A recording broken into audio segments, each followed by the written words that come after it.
Ditwah புயல் வந்து முழு இலங்கையையும் ஒரு கலக்கு கலக்கிட்டு போயிடுச்சு. நிறைய பாதிப்புகள தந்துருச்சு. இன்னமும் பாதிப்பு தந்துட்டு இருக்கு. அந்த புயல்னால நிறைய பொருள் சேதமும், உயிர் சேதமும் அடைஞ்ச மக்களுக்கும், அவங்களுடைய சொந்தங்களுக்கும் எங்களுடைய வருத்தங்கள முதல்ல நாங்க தெரிவிச்சுக் கொள்றோம். பொதுவா இந்த மாதிரி அனர்த்தங்கள் எல்லாம் வந்ததும், பாதிக்கப்பட்ட மக்கள் அரசாங்கத்துக்கிட்ட இருந்து ஏதாவது உதவி கிடைக்குமான்னு தான் முதல்ல எதிர்பார்ப்பாங்க. ஏன்னா, இந்த மாதிரியான நேரங்கள்ல எங்களால எதுவுமே பண்ண முடியாம, ரொம்ப மோசமான ஒரு நிலையில தான் நாங்க இருப்போம். சிலருக்கு வீடு இல்லாம போயிருக்கும். சிலருக்கு தான் வச்சிருக்கிற கடை இல்லாம போயிருக்கும். சிலருக்கு தங்களுடைய விவசாய நிலம், தோப்பு, கால்நடைகள்னு நிறைய விஷயம் இந்த அனர்த்தத்தால இல்லாம போயிருக்கும். ஸோ, இப்படி ஒரு இக்கட்டான நிலையில இருக்கும்போது, அரசாங்கத்தோட உதவிய மக்கள் கண்டிப்பா எதிர்பார்ப்பாங்க. ஆனா, அப்படி உதவி பண்றதுக்கு அரசாங்கத்துக்கிட்ட போதுமான அளவு காசு இருக்காங்கிறது ஒரு கேள்வியா இருக்கு. எங்க கிட்ட காசு இல்லன்னு கைய விரிக்கவும் முடியாது. ஏன்னா, நாட்டு மக்கள் ஆபத்துல விழுந்தா, ஹெல்ப் பண்றதுக்கு அரசாங்கம் முன்னுக்கு வந்தாகணும். அவங்கள காப்பாத்த வேண்டியது அரசாங்கத்தோட கடமையா இருக்கு. ஏன்னா, இந்த நிலையில வேற யாரும் அதாவது பிரைவேட்டா பண்ண முடியாத சில உதவிகள பண்றதுக்கு, அரசாங்கம் அப்படிங்கிற ஒரு விஷயம் தேவைப்படுது. ஆனா, அந்த உதவிய பண்றதுக்கு அரசாங்கம் பெரும்பாலான நேரம் யோசிக்கிறதுக்கான காரணம் எல்லாரும் இல்ல. பெரும்பாலும் யோசிக்கிறதுக்கு காரணம், அவங்க கிட்ட இருக்கிற காச வேற வேற இடங்கள்ல செலவாகிட்டு இருக்கிறதால. அதாவது நமக்கு தேவையே இல்லாத விஷயத்துக்கு செலவு பண்ணிட்டு இருந்தா, நமக்கு தேவையான விஷயத்துக்கு செலவு பண்ண தேவையான நேரத்துல காசு இருக்காது. அது மாதிரி அரசாங்கம் தேவையில்லாத சில செலவுகள பண்ணிட்டு இருந்தா, இந்த மாதிரியான அவசர கால தேவைகள் வர்றப்போ, அதுக்கு செலவு பண்ண காசு பத்தாம போகலாம். ஆனா, இந்த அரசாங்கத்துக்கிட்ட சமாளிக்கக்கூடிய அளவு தேவையான காசு இருக்கு. ஏன்னா, அவங்களுக்கு வரி மூலமா ஒரு நல்ல வருமானம் கிடைச்சதால. 2, 3 நாட்களுக்கு முன்னாடி எங்களுடைய ஜனாதிபதி ஒரு அறிவிப்பையும் குடுத்திருந்தாரு. ரூ. 50,000,000 வரைக்கும் பிரதேச ரீதியா நீங்க செலவு பண்ணலாம்.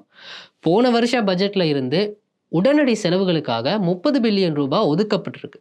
அது போதாம இருந்தா, எங்களால முடிஞ்ச அளவு நாங்க நிதிய ஒதுக்குவோம். அப்படின்னு ஒரு அறிவிப்ப குடுத்திருந்தாரு. ஸோ, அந்த வகையில இந்த அரசாங்கம் ஓரளவு சமாளிக்கக்கூடிய அளவு நிலையில தான் இருக்குன்னு சொல்லணும்.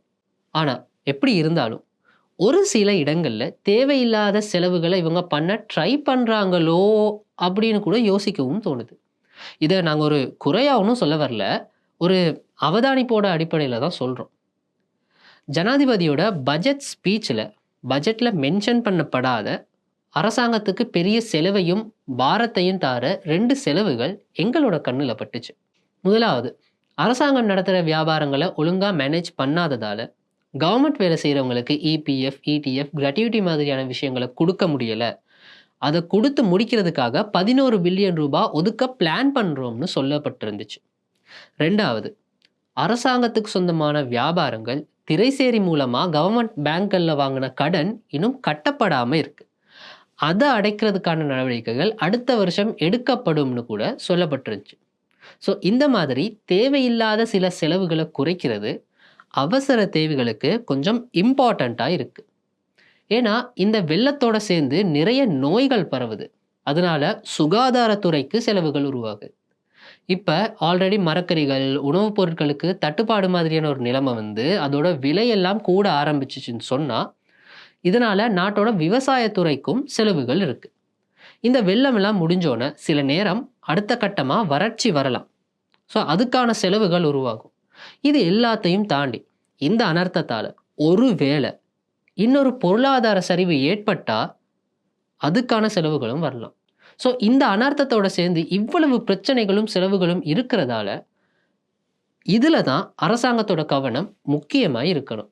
அப்படி பொருளாதார சரிவு வராம இருக்கணும்னா, கண்டிப்பா நான் முதல்ல சொன்னது மாதிரி, அரசாங்கம் அப்படிங்கிற ஒரு என்டிட்டி இந்த இடத்துல தேவ. வியாபாரம் பண்றது இல்லாம, சட்டத்த நடைமுறைப்படுத்துறது, அடிப்படை உட்கட்டமைப்பு வசதிகள செய்றது மாதிரியான விஷயங்கள செய்றதுக்கு அரசாங்கம் இருந்தாகணும். ஸோ, இந்த இடத்துல அதுக்கான ஒரு தீர்வுகளா என்னென்ன சொல்றதா இருந்தா, முதலாவது தேவையானத ஐடென்டிஃபை பண்ணி ஆபத்த தடுக்கிறது.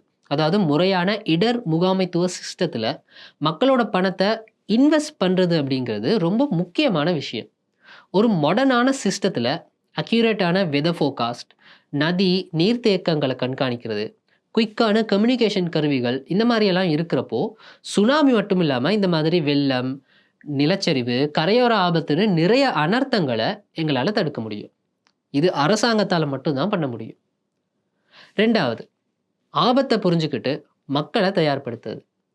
சுனாமிக்கு அப்புறம் நிறைய அவேர்னஸ் புரோகிராம், ரிஹர்சல்ஸ்ன்னு நாங்க ரெடியா இருந்தாலும், வெள்ளம், நிலச்சரிவு, வறட்சி மாதிரியான விஷயங்களுக்கு நாங்க தயாரா இருந்ததில்ல.